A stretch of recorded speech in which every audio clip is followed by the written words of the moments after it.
FNR, Football Nation Radio. Butzianis, no call! Score! Salamini for Cole. Cole on the run. Shoots. 2-0. Lazanovsky with the free kick. Launches a rocket! Trimboli, what vision! Marth blasts. Yes!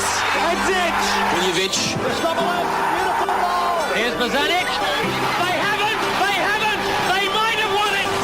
The Pioneers with George Danikian and George Kotzanis on FNR, Football Nation Radio. Suspension has been lifted. No more nutmegging until next year. George Kotzanis, you're back and you've brought a special guest. Every week we have special guests, Georgie. I know, but what makes it special, I don't have to reach for the subtitles. They're not from Scotland. They're actually from downtown Melbourne.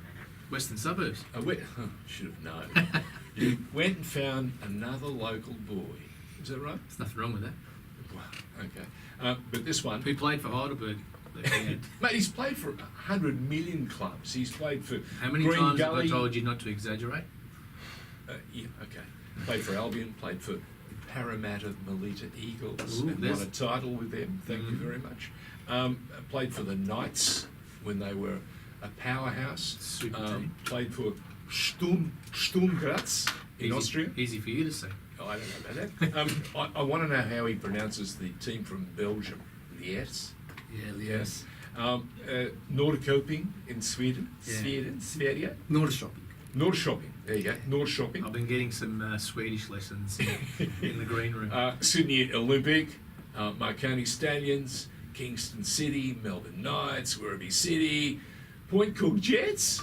Go the Jets. Oh, have you worked it out? It's Joe Spiteri. Welcome to the show. Ollie Roo in '96. I remember him playing against Argentina. Mate, you had some sort of career and travelled the world. Have you kept all the various jumpers and the strips from all those clubs? Yeah. And I bet you got a few more. Firstly, thanks for allowing me to come tonight. No. Great to be here. No, don't thank us. Yeah. It's our pleasure Yeah, and thanks, our George. delight. That's Correct. what Georgie said from day one about a year ago, 13 months ago when we started on FNR. He says, I want to do this program to tell the story of the people who've made this game special. The men, the women, the officials, the referees, the whole box and dice. And we thought, well, we can only try. And the feedback's been fantastic. And we've got so much more. And George has actually got Volume 2 ready for next year. So 2019, stand by. The Pioneers going to go up a notch. Beautiful. But what a way to finish the season. Yeah, but with the tops there, I've got all of them. They're in a suitcase back there. I'm always wanting to get them framed and things. Mate, get them framed. We'll get round to it one day. Can you imagine a wall? Some great souvenirs. Yeah, it'd be. Don't get them anywhere near Kotzanis. We've got a few Australian tops framed. We've got the Belgium top framed because that's a top I gave to my cousin when he started out, Johnny Grimaud, in the fantastic. Management thing. And That's he's kicking now. goals too. Yep, doing He's got very some well. Good boys. He's learnt the game in a very measured way. He's been really smart, made a couple of mistakes early, like we all do, and he's learned from each and every one of them, and he's doing some terrific work at the moment. If Got some only he great was people. around when I was playing. Well, he's on our list for guests for next year, so that's another good thing. So it will be our first player manager that we have on here when we come back next year. Yeah, but there more you go. importantly, your very first football soccer memory. Can you remember? Your very first. I reckon it's to do with his dad, I bet you. Very first, no. When I was a junior, trying to start up at Green Gully, of course, my father was there a long, long time and took me down there as probably a President of the club. 4 or 5 year old, and there was only under 9s back then. We didn't have mini roos or anything like that. You'd start at under 9s and you'd be on the big field, and everyone would who came along would have to go in goals because That no was the one wants initiation. to. That's the initiation. No one wants to be a goalie. So I'm this little 4 or 5 year old, and they put me in goals for the first training session, and Not the big goals, surely not. Of course, the big goals. That's all we had, Gee. and. It's I let punishment. that many goals in. I was that bad at being a keeper. The coach looked at me and said, "Joe, go as far away from the goals as you can." And you ended up at the front. And I ended up being a striker, and I've never looked back. Absolutely. Yeah. Now, I do remember you, I haven't told you, but I do remember you at those old junior carnivals when I used to kick around playing against your brother, and you used to run around running. Did you say you amok. kicked his brother? Oh, his brother probably kicked me Right. more times than not, but I do remember you being in a lot of strife and a lot of trouble and causing a lot of havoc around the grounds. Does that sound about right? Well, look, anything that happened at Green Gully back in the day, I was the president's son, and of course I had to be involved in it in some way, shape or form. Even if I wasn't at the club, Joe was something, Jojo would have done it, it was Jojo, you know. You got blamed. I got the blame, so they were good times. Where there's smoke, there's fire, I reckon. You Was know, Dad the first coach? no, never coached by me dad, Right. except from the sidelines. Well, that's very important. I'd hear him an awful lot.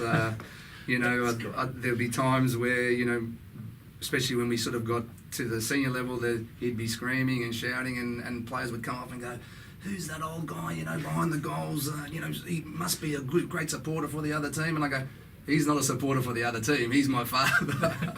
He just wants us to make sure we're putting in 100% every time." So.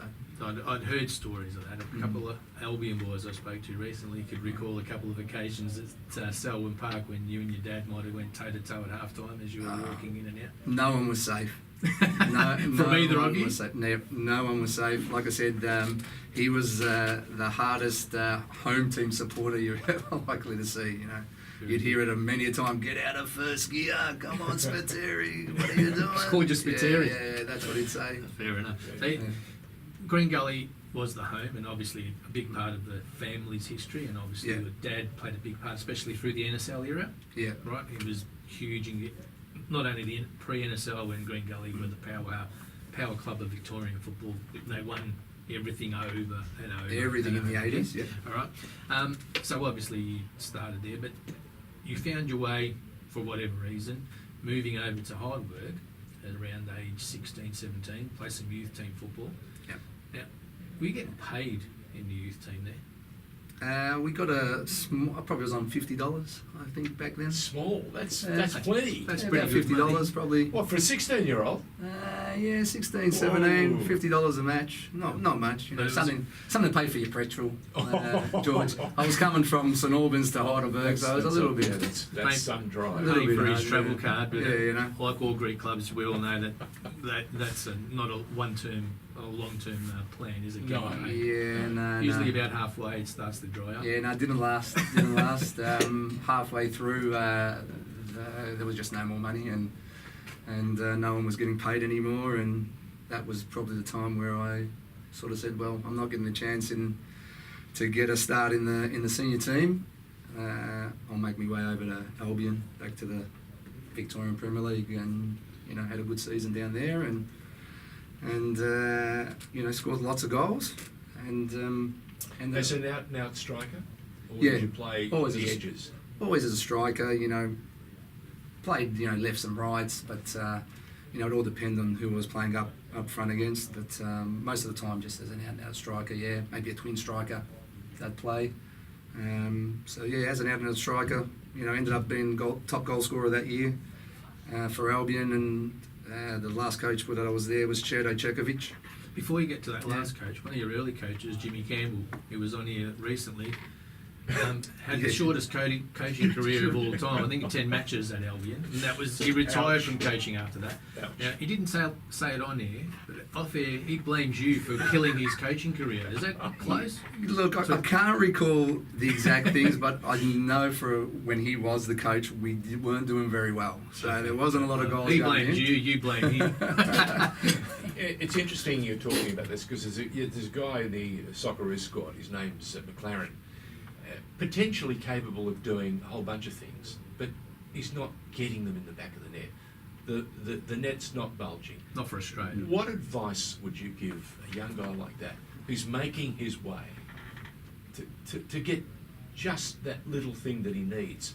Because I think it's just getting a key goal at a key time, and it lights a match or lifts your confidence. Is that what it was for you? Look, you know, throughout the years as a striker, it's such a fine line between being a great striker and not scoring any goals at all. So, you know, you'd go matches where you played unbelievably, but they just wouldn't go in. And you just got to take confidence from that, and you've got to just believe in your own ability to continue to go forward, to continue to get, put the defender under pressure, to continue to, take shots at goals, to continue to have that confidence in yourself, and believe that you're going to score goals, and you're getting in the right areas to score goals. And told you to behave like that?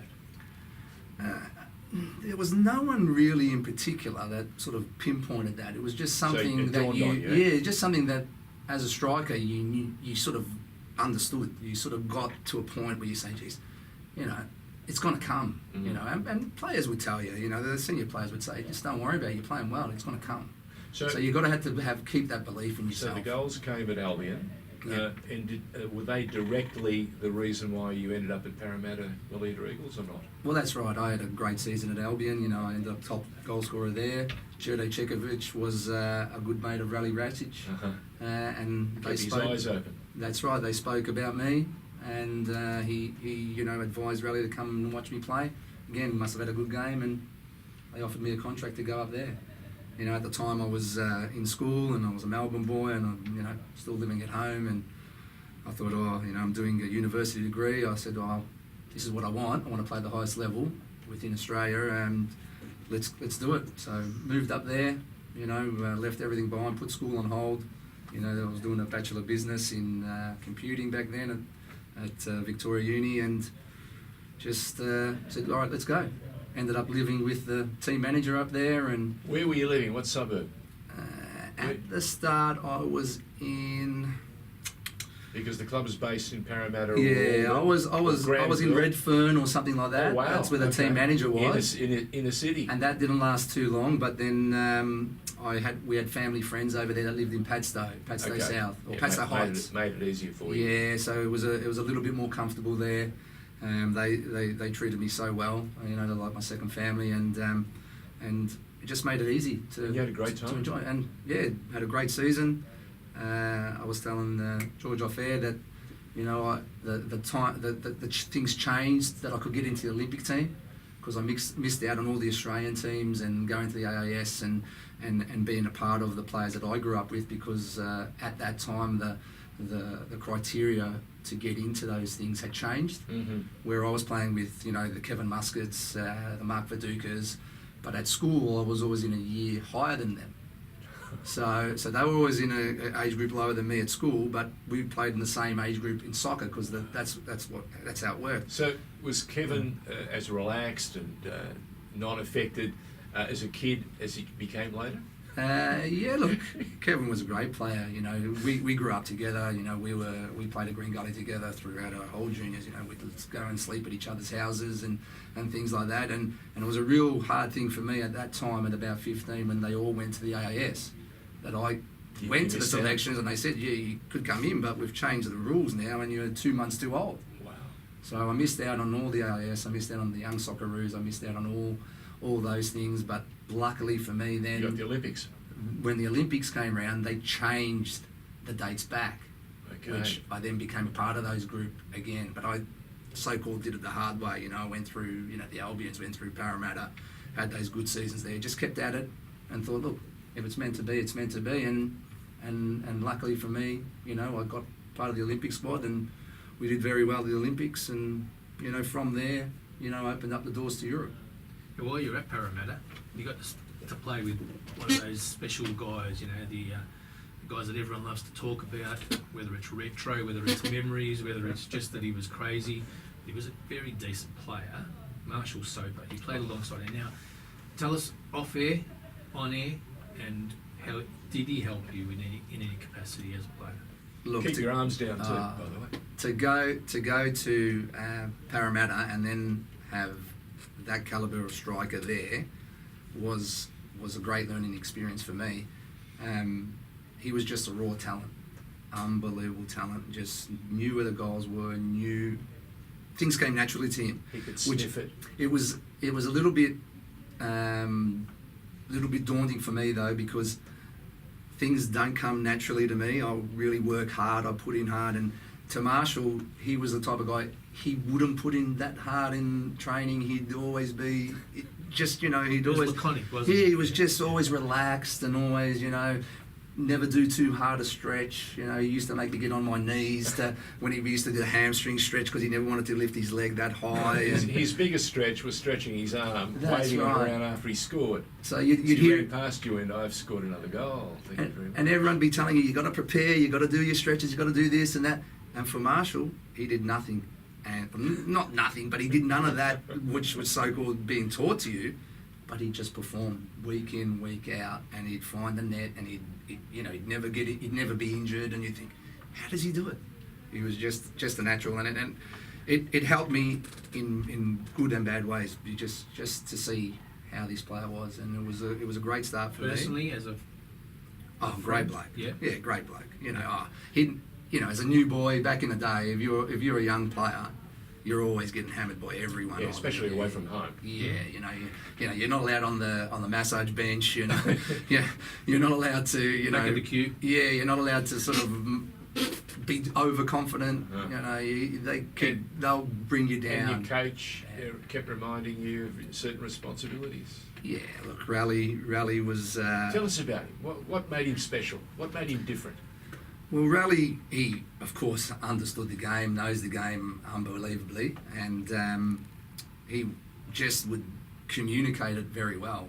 Maybe too much sometimes, his team talks would never end. Like, he just You mean a bit like the Pioneers program? It just goes on and on and on. He knew different things, different stories, different ways of getting his message across. But he always knew how to get the best out of his team.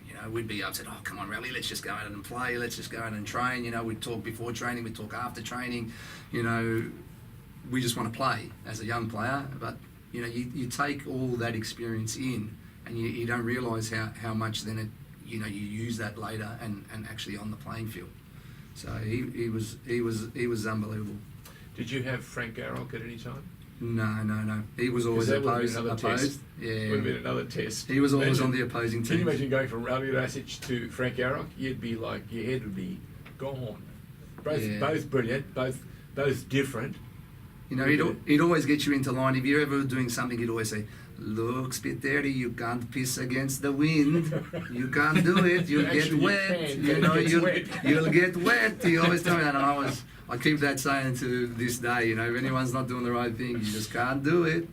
So fantastic. So sensational year there, and you found your way back to what was to become the right place at the right time. The Melbourne Knights, yeah. Yeah, look, again with Parramatta, I had 2 good games against the Knights, and that always helps. And Mirko Bazic was the coach at the time, and he said, we need to get this boy down here. He's a Melbourne boy. Let's go for him. And I love Parramatta, but it just wasn't my home. It was difficult for me as a young player being away from home. I thought I'll go back. Brilliant, Melbourne Knights. I don't know much about the club at the time. Big club though. Was Viduka there? Was the? I'm not too sure. There was no. I can't remember anyone like me saying, "Oh, I'm going to go back because Mark Viduka's there or this and that." But then the V bomber turned up. Yes, Eh? but when I was there, then we had these type of players. Mark Viduka's, Andrew Marth, Steve Horvat, Danny Tiatto's, Vinko Buljabasic, Frank Juric.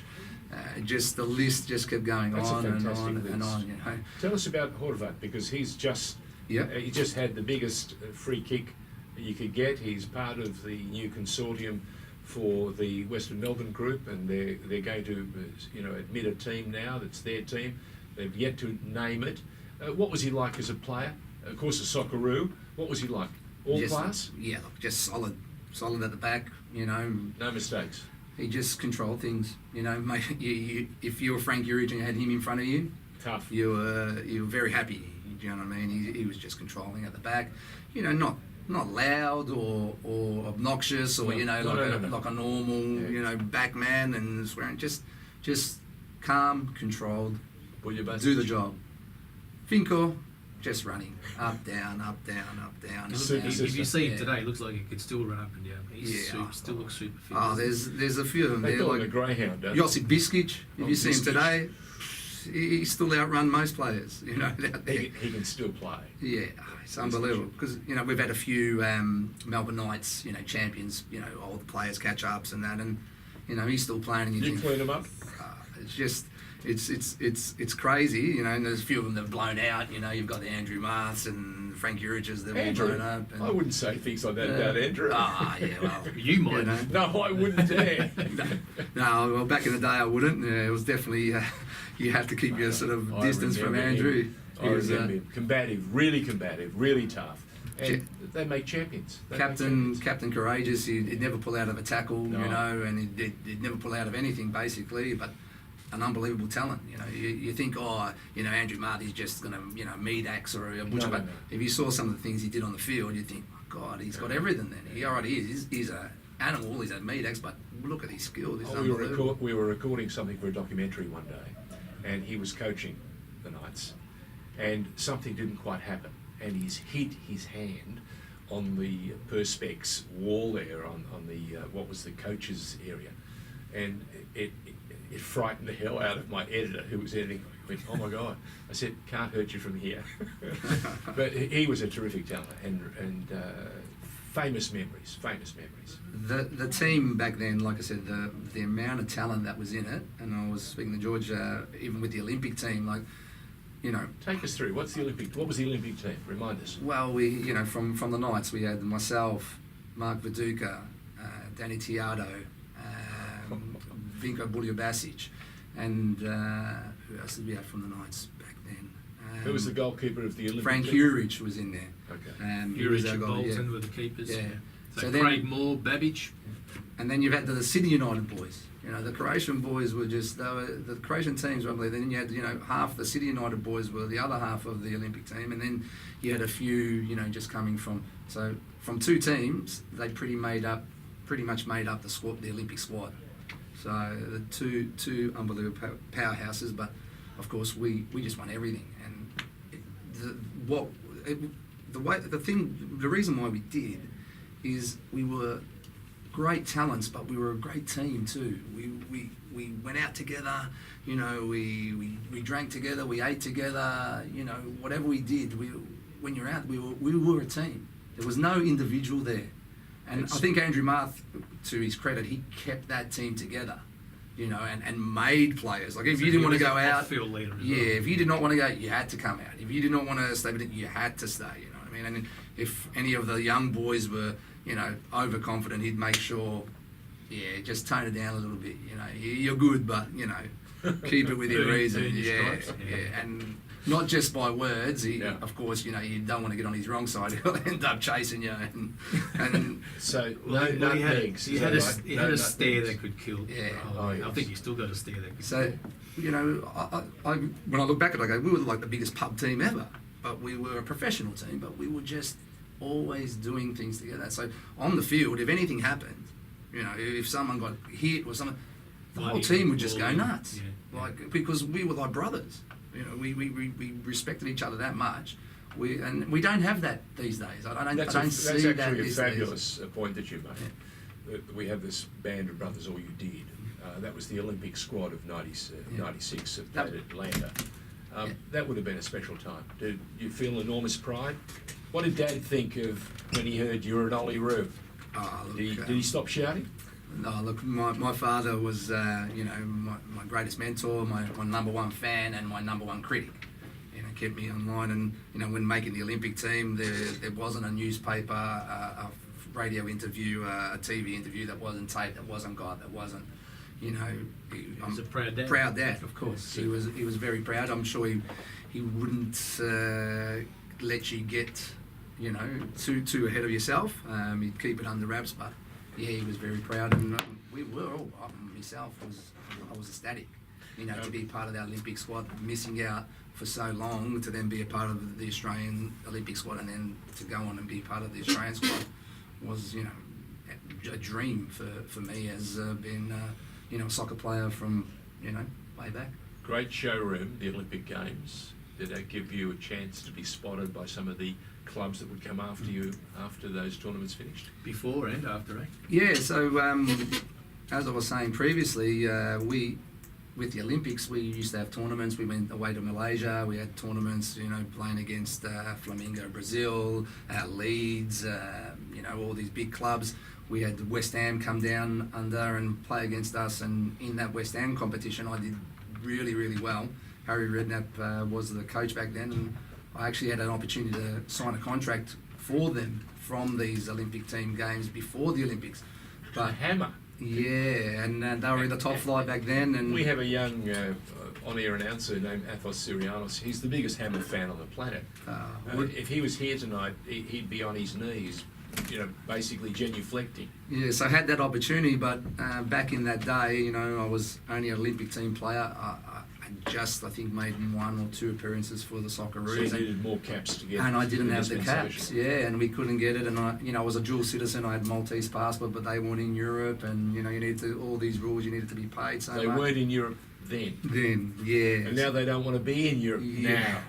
So unfortunately, I missed out. I couldn't get that visa, and went on to play for the Olympics and at the Olympic Games, and that opened the doors to Queen's Park Rangers coming to knock on the door out of that, and I went trialling with them and did very well, and again had a contract sitting there with a sign, but I said, I don't know what you can do different that West Ham couldn't do, but if you can, played a few more caps, and again they couldn't get me a permit to play there.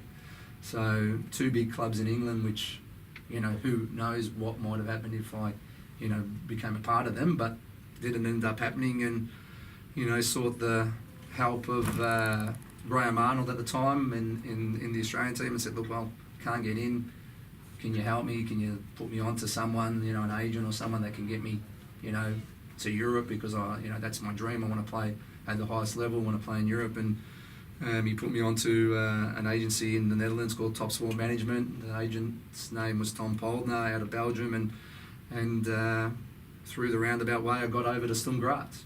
It was at the end of every sort of transfer sort of deadline, and that was the only option, and the contract wasn't too bad. Went to Sturm Graz, looked to see what was going on there. Giuseppe Giannini was playing there, big name, and I thought something must be right with the club. Sure. And signed a 3-year deal there. Fantastic. That's where this story gets really interesting. So we're going to take a break, come back and continue on this European adventure straight after this.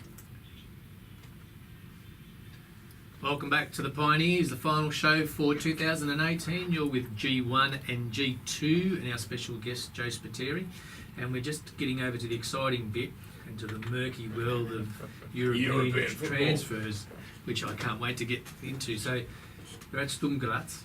Yep. Doing okay.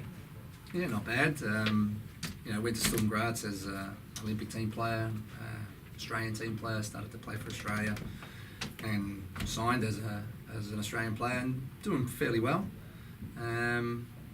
They were cup winners and things like that. And it got to a point where I started getting a bit of problems with the club from the president, saying that I'm spending too much time on international duty when I play for Australia. So I said, oh, what do you mean? They said, well, you go and you play for Australia and you don't come back for a week or 2, where all the European players, they only go for a couple of days. I said, well, it is a bit further to Australia from Austria than just to fly, to Germany or something like that. I said, what's the issue? You knew I was an Australian player. And he said, well, look, we need you to stop playing for Australia. And I said, well, that ain't going to happen. I go, if they call me to play, I'm going to make myself available to play. And there was actually one international, I can't remember off the top of my head what it was, that I got the call up, but the club didn't tell me that I got the call up. But then I got a call direct. I think it was from Eddie Thompson, and or might have been Raul Blanco, one of them, and they said, call me direct. And I said, what's going on? What's going on? You don't want to play for Australia? And I said, what are you talking about? They said, oh, but we've sent the message for your club to release you, and they said that you said that you don't want to play. And I said, well, I'm having a bit of problems with the club. I do want to play. Call me directly. I'm up for any international, team, any Australian game. I'm playing, regardless. They can't stop me. And so I went against the club. They tried to make me sign away my wages when I was away and all this other business. And in the end, they just didn't play me. The president told the coach, don't play him unless he agrees to what we want to do. So, for a quarter of the season or more, I was sitting on the bench. And I'd speak to the coach and I'd be saying, surely you want me to play, or you'd like me to play. He goes, well, yeah, I want you to play, but you got to sort it out with the club. I can't get in the way of this conflict. So in the end, I pretty much was in tears. I couldn't play football. The president's telling me, okay, if you're not going to do what we tell you to do, you're not playing. And so I got my management. I said, look, you got to sort this out. Try and get me out of here, because I can't agree. There's no reasoning. And I got an opportunity to go for a 6-month loan to the MVV Maastricht in the Netherlands. They were trying to avoid relegation, whatever it is, and I went over there and they liked what they saw, and I signed the contract to play on loan, and I had me top and I had the Spiteri on it. And then the club said, yeah, you can go, but we want 700,000 Deutsch Marks. And I said, this is where this story gets really interesting. Why do you want 700,000 Deutsch Marks for the loan? They said, well, this is what we paid for you. And I said, what? This is 2.5 years later. I go, 700,000 Deutsch Marks. I go, no, you didn't. I go, you paid 200,000 Australian dollars. They go, what are you talking about? I go, we paid 700,000 Deutsch Marks to your management team, Top Sport Management. Our manager, Heinz Schilger, who's a good mate with Top Sport Management, they arranged this. And I said to the president, you're off your nut. I said, here's all the documentation. Here it is. I go, because back in the day, I always backed myself to go overseas. So I had, in my contract with the Knights, I had a 50% transfer fee coming to me. So out of that 200,000, I said, here you go. I received 90,000. The Knights received 90,000, and the ASF at the time got their 10%. So they received their 20,000. I said, there it is. It's either in the papers, everything. And he's going, well, what's going on here? The president starts going, well, what's going on here? I've spent 700,000 Deutsch Marks. I've spent 700,000 Deutsch Marks, and you. So someone's taken the big backhand. And the club's only received 200,000 Australian dollars. So that's only 150,000 Deutsch Marks. Where's the 400? Wait, there's more to this story. Where's the 150,000 Deutsch Marks? Gets better. So I go, well, speak to the management team. I go, what's going on? I go, they go, well, nothing to do with you. They go, we got you a contract at Sturm Graz. You were happy with the contract. Whether they paid 700,000, 200,000, blah, blah, blah. It's nothing to do with it. And I said, well, it would have been great if I could have got 50% of 700,000. That would have set me up real well. So in the end, around all this, it was shit hit the fan. And of course, between their manager, Heinz Schilger, who's the manager of Sturm Graz, and the leader of Top Sport Management, they were good friends, they played together. They've done a deal. But of course, it then got back where I stole the money. So it was in the Austrian papers, it was in everything that Joe Spiteri, I got all this money. I don't know how I swindled everyone, but I got all this money. 23-year-old bloke has taken a European club, a European management team for a long night. The Knights and the ASF, For a ride. It was in the Austrian papers, I've still got all the things and everything, and I just sat out. Yeah. Well, what makes it even more galling is that the Knights deserve more, as did you. Exactly. So not only Exactly. were you cheated, The Knights were cheated. The Federation was. The Federation was. Wow. And the Sturm Graz was. And let me just add, if you think this was the only incident affecting Australian internationals overseas, let's not lift that rock. Yeah. So I'm look, sure it happened many a time. it was a big eye opener for me. Again, look, I just wanted to play football, and in the end, I was in tears even after this. Many a time in Sturm Graz president's office, and I just said to him, please, just let me play. Okay, if you got any hope of getting your 700,000 Deutsch Marks, that's what you've paid back, you need to let me play. And eventually, our management team convinced him. Well, sort of got Lies to come and watch me from Belgium, and I said, well, you got to let me play. And they let me play, and I had a really good match. That year we won the championship at Sturm Graz. Yeah. We were champions, so they let me play a few games at the end, and I contributed very well, and they ended up paying the 700,000. So it's got the deal that they wanted, and Sturm Graz got their money back. Wow. But of course we missed out. The Knights missed out. The ASF missed out. But at least it was just a what big was the honour. competition like in Austria?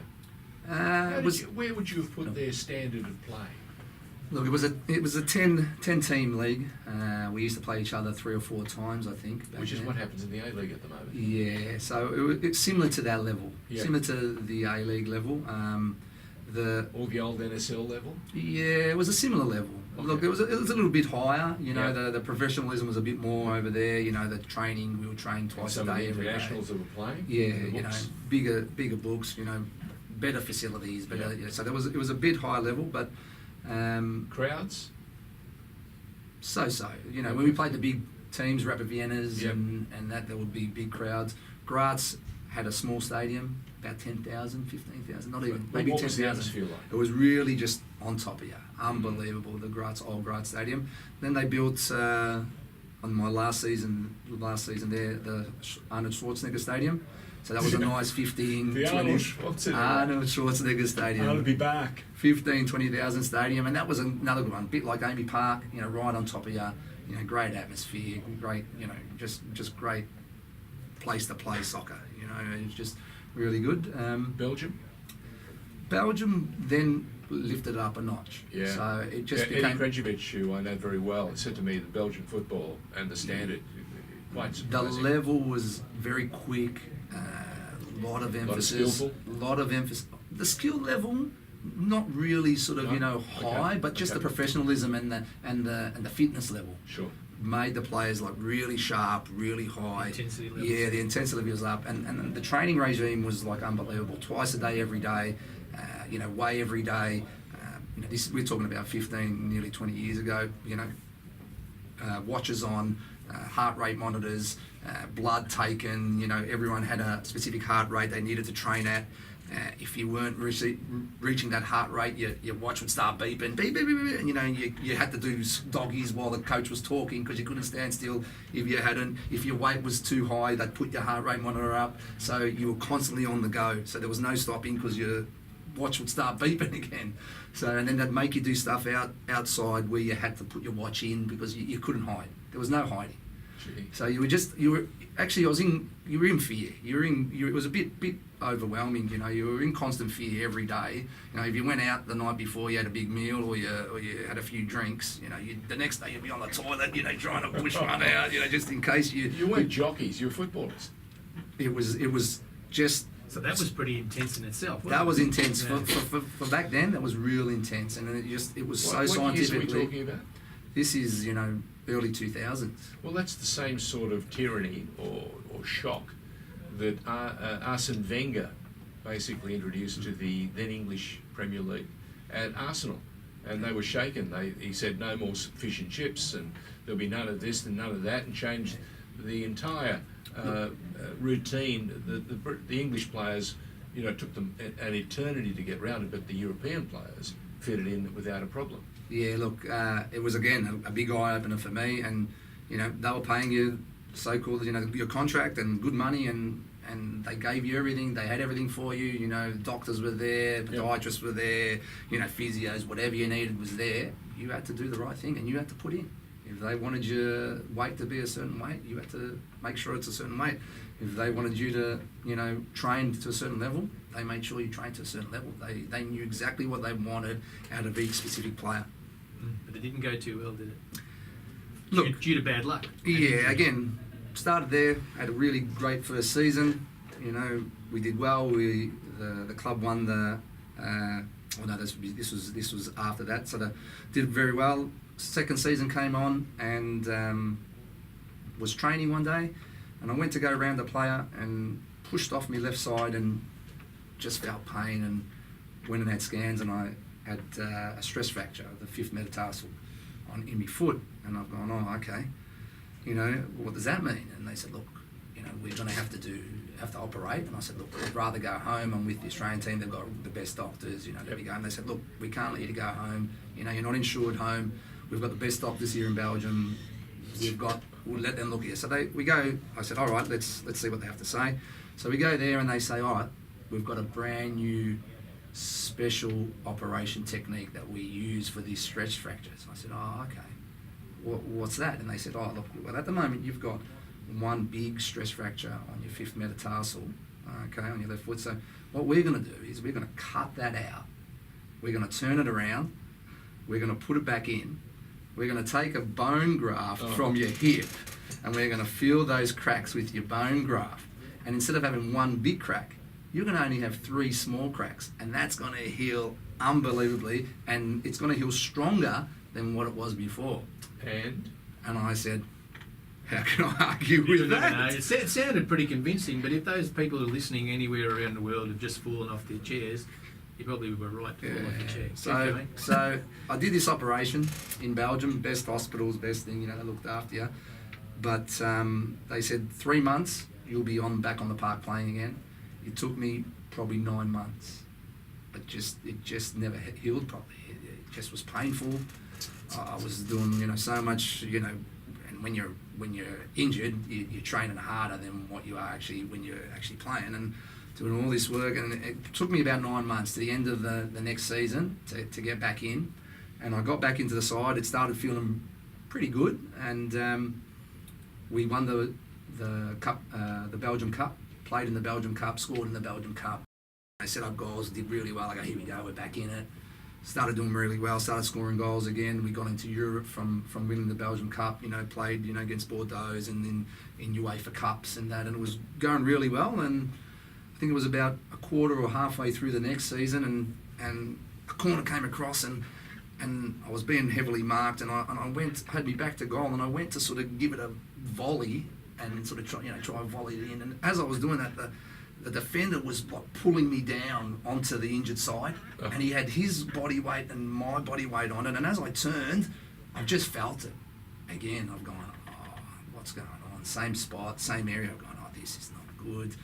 So they said, nah, no problem. Doctor's going, oh, nothing wrong. It's stronger than ever before. This is our technique. There's no issue. I said, well, it's very sore. I'm struggling to run. Took x-rays, it didn't show anything up, and for the next month or so I was playing with injections. I couldn't feel my foot, I said, this is ridiculous. can't feel your foot, how do you play football? It's in your mind, there's something wrong with you, all this, and eventually got up one day, one morning, got out of bed, and I couldn't walk. It just had opened up. And again, I said, no x-rays, took scans, and broke the thing, stress fracture again, same spot, exact same spot. And I just said, enough's enough. Went home. I said, I don't care about your insurance. I'll pay for everything. Yep. I'm not doing any more of your operations. I'm going home. Went to saw, the Socceroo doctors and that, and they said, yep, look, we've got to put a titanium screw inside. Got to have another operation, which wasn't the best of news, but they said 3 months again, you'll be back on the park, no problem. And by about 2.5 months, I was back playing. So had you gone, perhaps, now that in hindsight again, knowing too much, you may not have had to struggle with that injury. Gee. Yeah, so two of the same injury, one 9 months, one 2.5 months. But then by then, went back to Belgium, and it was all like, how's your foot? Is your foot all right? This and that. And I was saying, well, you can see me play, everything's all right. End of contract. I don't think we're going to renew your contract. Sure. Oh, why? You see I'm playing well. Oh, but we can't take the risk. Can't trust the foot. We've paid you for 3 years, and you've only given us 1.5. So I got that's where I went to North Shopping. I got an opportunity to go on loan there. I don't think it was on loan. It was just a short-term 6-month contract where they didn't have to pay you such high wages. They wanted to avoid relegation, and took the deal up. I thought I'd go there, help them avoid relegation. Didn't do too well. I think I only scored 1 goal, but the goal I did score was the goal to keep them up in that game. So it was a really important game. So fantastic. and then they said, we really want to sign you. You did all okay, but we just can't afford you type thing for the time. Came back to Australia, had a on loan stint with Sydney Olympic. Big with the 8 syllables, George. Played there for a short term. Wanted to get back to Europe. Went back to Europe, back to Belgium because that's where people knew me a lot. Trialled with a few clubs and the same thing. Yeah, you've been out for a year and a half, 2 years with your foot. How's your foot? Is your foot great? Well, you can see my foot. Yeah, I'm training, I'm running. Yeah, but is it going to be still good? I said, well, look, I'm no doctor, but I feel 100%. I go, the operation's done 100%, I'm fine. And it's been fine ever since. I've still got the titanium screw in there. Never had an issue with my feet. That's the biggest injury I've had, and those injuries really cut my European career short. Your adventure in Europe didn't go as you wanted it to. So is that what prompted you to think time to go back to Oz? Basically, yeah. Look, there was no deals on the table. There was just too much speculation about my injuries. So why Sydney Olympic? Oh, that was before I decided to come back for good. That was just an on loan. I was still part of the European scene back then. Okay. So that was always going to be a short-term thing. They just wanted someone to try and help them score some goals, and then I was back again. But then when I went back, there was no doors opening. You know, they were there, but there was just too much speculation. So eventually came back, and Rally Rassage was still part of Marconi, doing, I think he was the technical director or something back there. Raul Blanco was the coach. And I got into, well, actually, no, that was before Marconi. I came back, and the old NSL was disbanding. So I came back, and it was like, oh, well, there's no NSL. You know, because of that period of no national football at all. Yeah. So this was after Marconi. I'm losing track here now. Right. So yeah, came back to Marconi, played at Marconi a couple of seasons. Under Blanco? Under Raul Blanco. Yep. Yeah. Okay. And Raul partnering Blanco. up front with who's the captain of Sydney FC? The captain? Beard. What's his name? Brosh. Yeah, Alex Brosh. Brosh. Me and Brosh. Brosh. Me and Alex Brosh. Yeah. Me and Alex Brosh up front. Brosh. He was only a young boy back then. Wow. So yeah, sort of. So I made him what he was. Of course. Goes without saying. Yeah. So he learned from the best. You know what I mean? Yeah. What was Raul like? Because he's been around the game for a lifetime. Well, yeah, I knew Raul from the Well, I Australian knew teams Raul and from the days at Prague, because I'm a Sydney boy, and it was Scheinflug yeah. and Rob Blanco. Yeah. So So to see them we had Eddie journey Thompson, Les Scheinfeld, and Raul yeah. Blanco with the national team. So I knew Raul from there. And then after that, we had JP, John Paul DeMarini, took over Yes. with Good operator. Andy Harper. Oh, Yeah, no. so And they were a lot better What did Andy teach? as a as a player and being an older player. They were a little bit less strict than Raul. You know, Raul was Of just course. you know. Of course.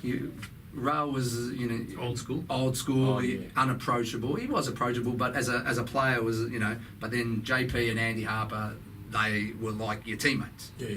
So you know, great understanding of the game, but more so you'd be able to go and have a beer with them, type thing. So Correct. so that was a little bit easier. You know, I'm ending my career, but then the NSL finished. So where'd you go from there? So NSL finished, and the union said, "Oh, I'll go and do your coaching courses." And I said, "Well, I'm not ready to give up the game. I want to keep playing."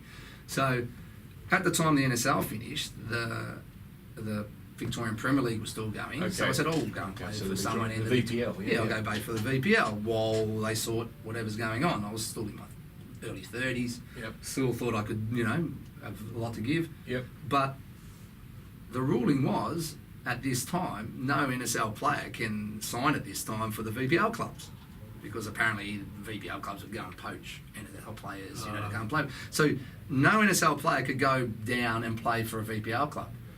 For that 6 months, you had to wait for the next season. I said, well, I can't sit out for 6 months. So that's where Crazy. they said, Crazy. the only thing you can do is play amateur football. So I remember playing, what's amateur football in Australia? So apparently Division 2 and down was amateur football. So Kingston City started knocking on my door. Ah, okay, the old Clarinda, yeah. And I've been out of Australia for a while, and I'm going, all right, Division 2, I look at Division 2, I see West United, you know, this, that, I see all these Western teams, and I go, oh yeah, locally, I'll go, may as Okay. well, stop Okay. it.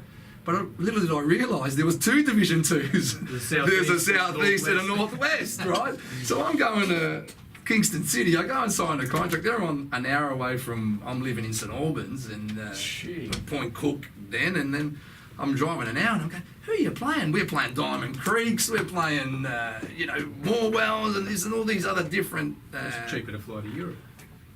I was never home. No, this is when you need a sponsor like Northern Motor Group to come on board and say, listen, we can supply you with a car. Very So, good, George. so, very so good. at the time, I'm married, just newly married, newborn, 6 months, Wow. who was born in Sydney. We've come back.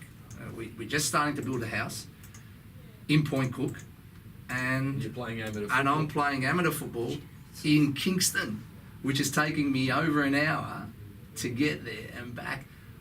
For the 2 or 3 years that I was there, from Division 2, we got promoted. Yep. Division 1 got promoted. Premier League, 3 years at Kingston. I reckon I probably missed the first 3 years of my daughter's life. I just wasn't there. Wow.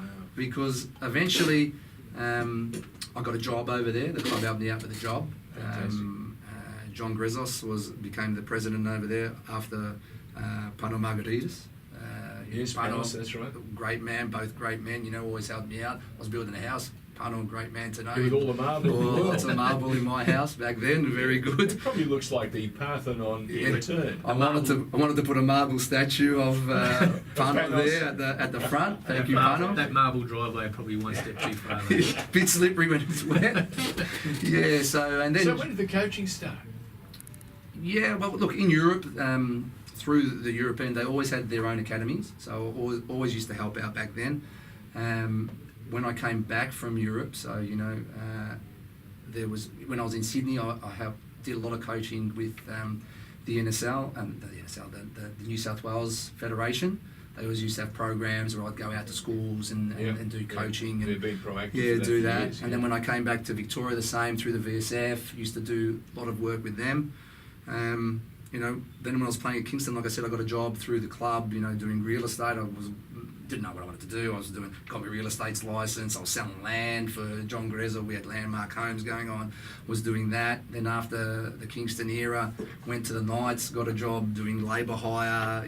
Through Matt Thomas, and back in the day he was involved there. And then went to Werribee and again started helping them out coaching. And they said, well, why don't you become the TD? So I said, oh yeah, again, a bit of extra money. I'll do the TD job. Started the TD job, and then they said, oh, we really would like to start an actual academy here, So then I said, well, I'm happy to help out. I'm happy to, become a part of it and do it. So started the Werribee Football Academy, which we got the name there. And, after a few years, started to branch out from Werribee and started doing more venues and more things. So then renamed it to the Soccer Pro Academy. So this is now where you've got something like 400 young players coming through, huh? Yeah, so from the early days of just having, a few kids through the Werribee City Soccer Club, branched out. Now we've got about 7 or 8 different venues throughout the West. We're now called Soccer Pro Academy. We work with a number of clubs. Alongside them, we work with a number of schools. But it's a total just entity on itself. We're not in partnership with anyone, and we're doing about 450 kids. From the ages of 3 to about, we do a few elite groups of under 14s. We do, some more, elite one-on-one stuff where I do some personal training. But the majority, the core is trying to get them club ready.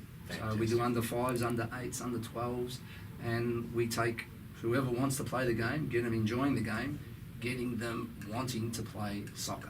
That's the whole role of what we want to do. Perfect. Especially in this day and age when all the clubs are trialling players from, their under 8s and under 7s, and sorry, you're not good enough to make our team, and we're losing them to the game, unfortunately. And this is what I don't want to happen. I just want as many players playing and enjoying the game, so when they leave Soccer Pro Academy, they say, Mum, Dad, I love soccer. You gave them a great platform. And I'm going to play at school, I'm going to play at home, I'm going to play with my friends, I'm going to do what I used to do when I was a kid. And I want them to do the same. For the love of the game. For the love of the game. Fantastic. And then hopefully play for a club and go as high and as far as they can. Well done, Joe Spiteri. Thank you so much for being a guest. It's only been an hour, 54 minutes, I reckon, give or take. I told you it would fly. We squeezed as much as we could out of that hour. We could probably go on for another hour. Well done, Georgie, on a sensational year. Thank you to all the people out behind the scenes, Athos and Josh and Nick and many more. Thank you to the people out with the research. See you in about 3 Thursdays' time. Merry Christmas. Merry Christmas. Merry Christmas. Well done, mate. Too good. Thanks. Great stuff. Thanks, George. FNR Football Nation Radio. Tiatto, no call! Score! Salamini for Cole. Cole on the run. Shoots. 2-0. Lazanovsky with the free kick. Launches a rocket! Trimboli, what vision! Marth blasts. Yes! That's it! Miljevic. Beautiful ball! Here's Bozanic.